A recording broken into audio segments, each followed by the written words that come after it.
Namaste. The topic of today's video is classroom management. In my experience in the field of education,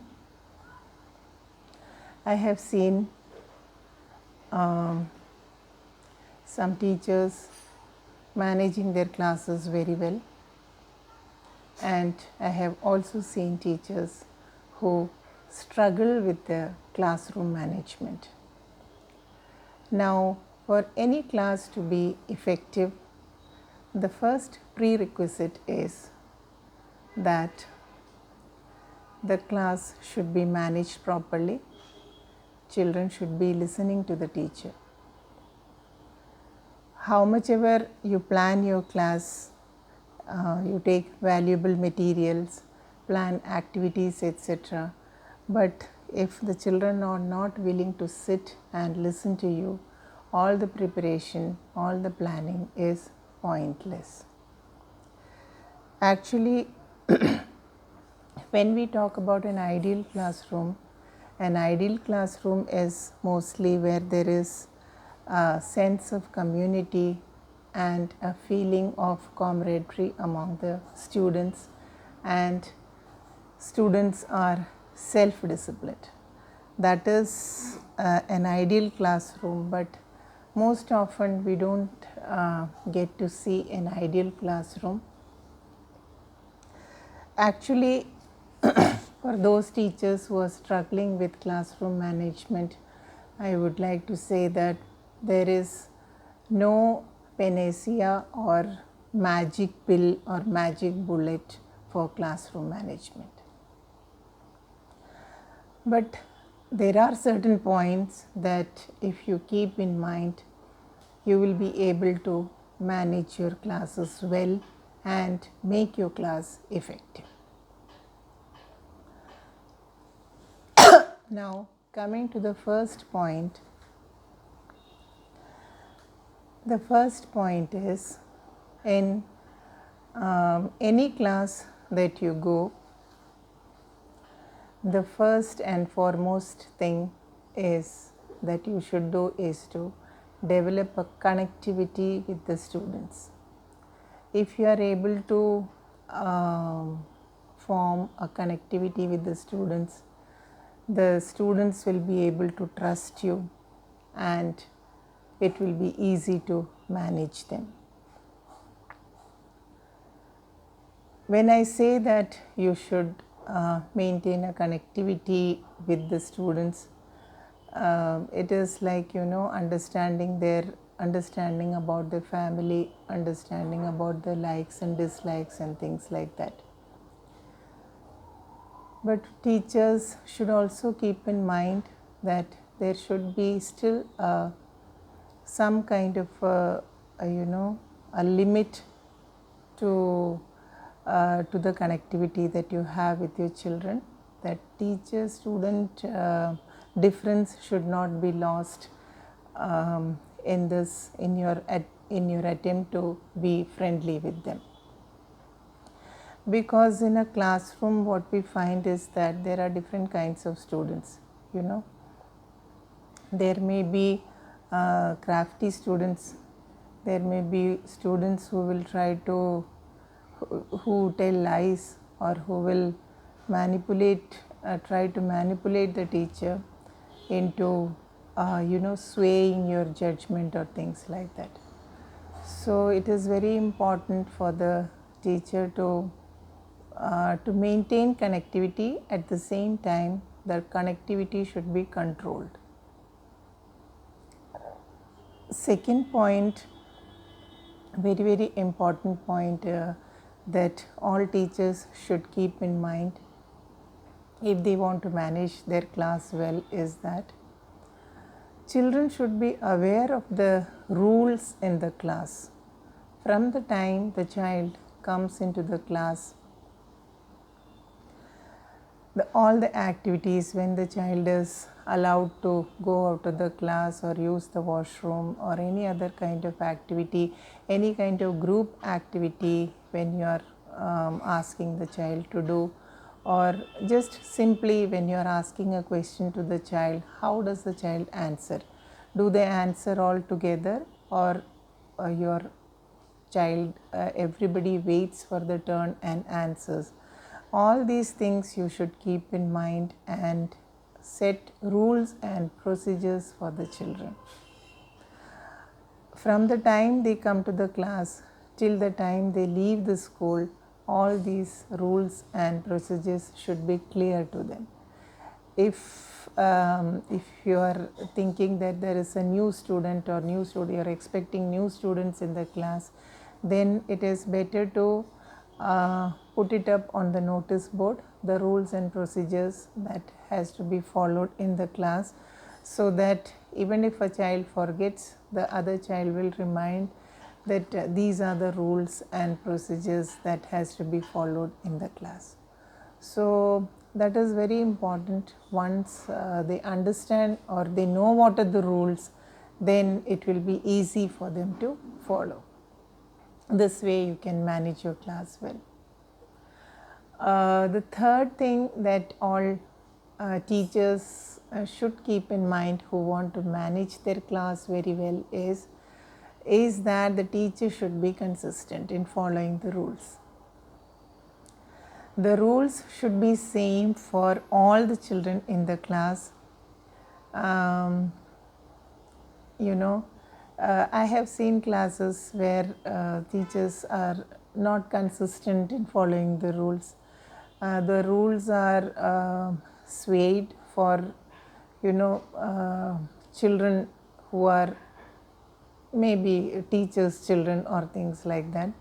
So if the rules are clear to the children, it's a responsibility of the teacher to be consistent with the rules. Next point that comes to my mind is the body language of the teacher.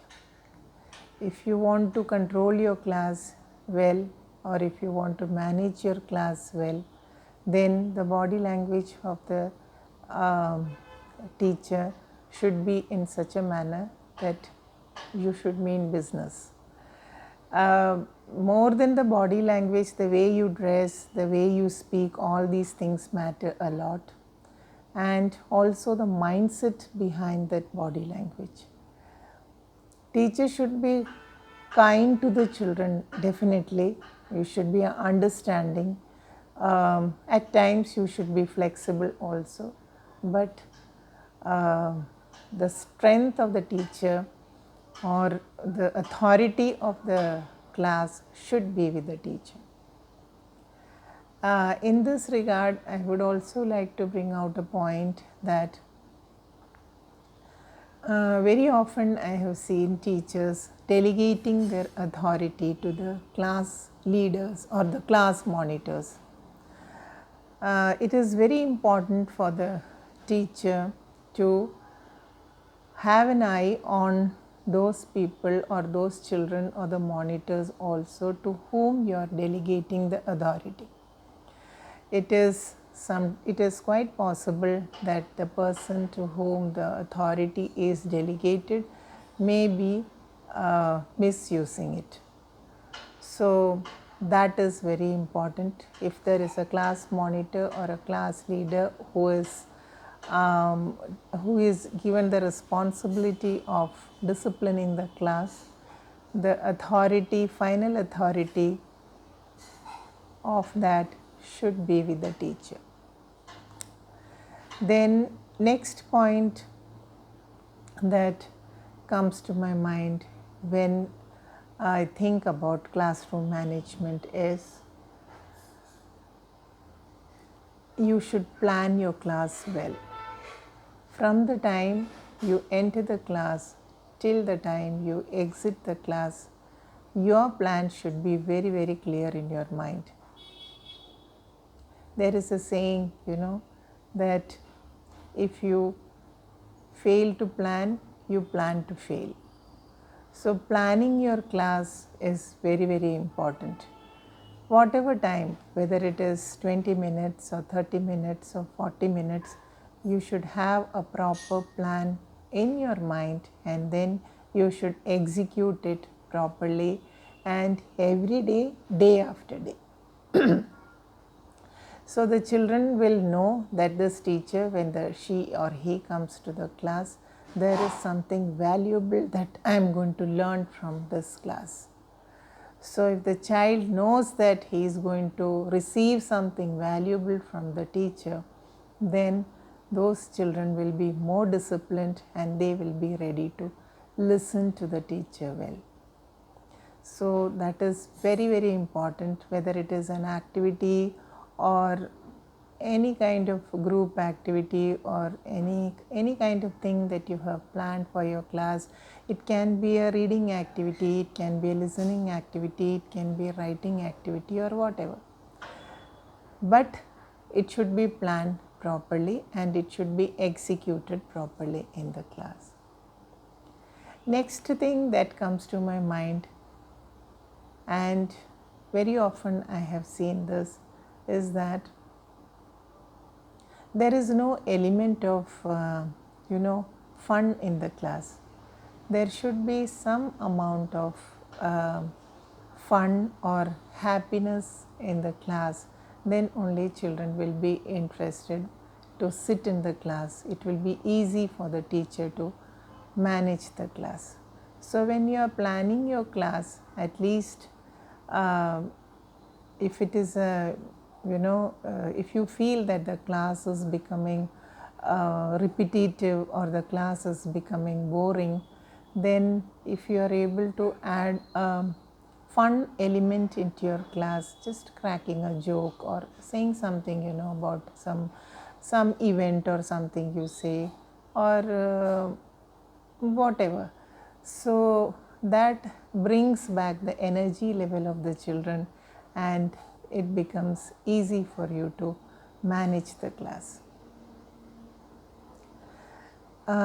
Next thing that comes to my mind is, most of the times what I see is that when there is an interaction, direct interaction between the student and the teacher,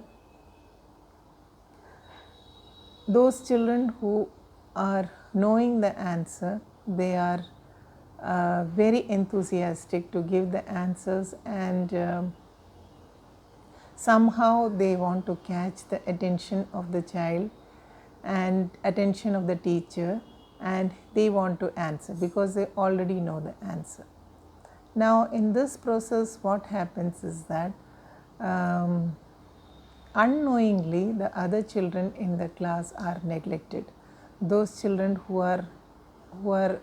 have not understood the concept properly or who are not able to answer the question properly, they don't get a chance, and if repeatedly this thing happens in the class, they become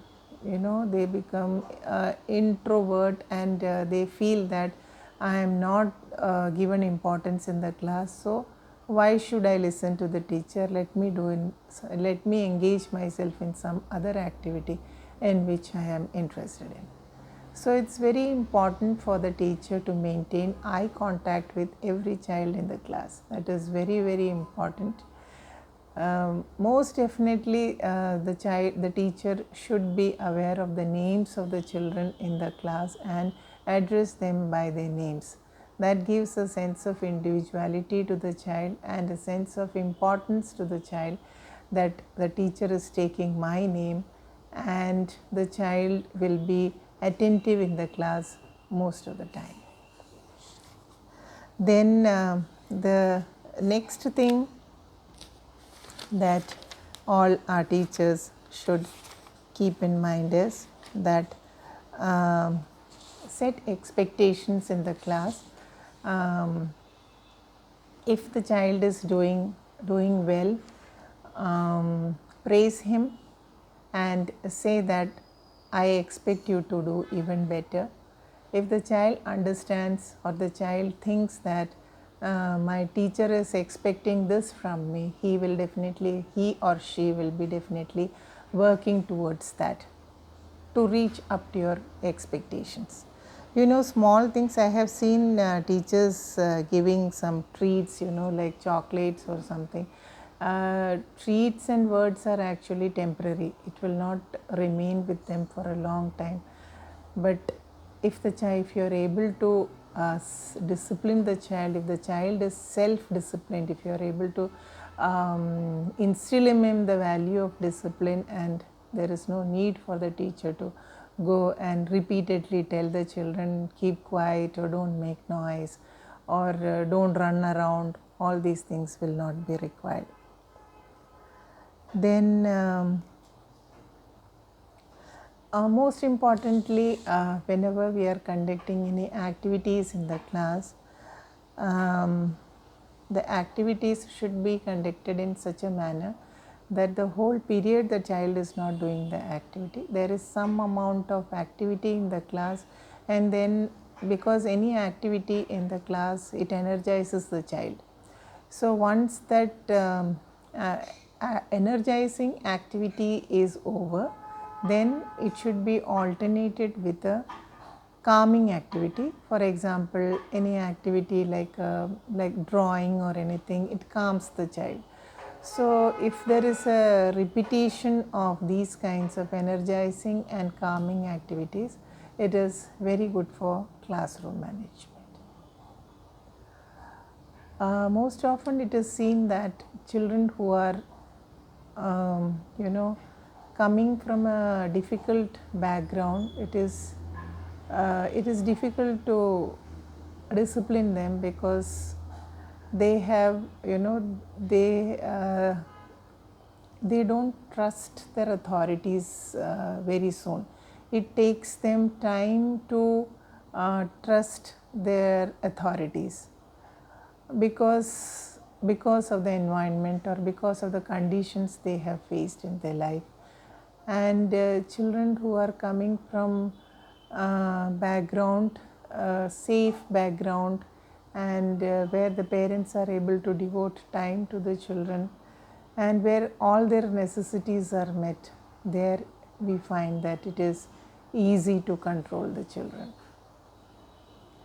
So if the child is coming from a difficult background where the parents are not able to devote that much time to the children, or the child may have faced a trust issue with the people who are his authorities, on whose authorities he or she is there, then it becomes difficult for the child to trust the teacher as well.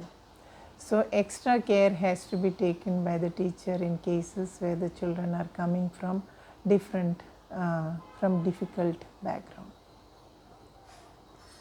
So these are the points that I wanted to share with you today on classroom management. And last but not the least, I would like to bring out this point that each class is different, each child is different, and each teacher is different. When the teacher is young, just after college, the teacher comes and teaches in the class, and suddenly he is put up in a leadership position in the classroom because the teacher is the ultimate leader of the class.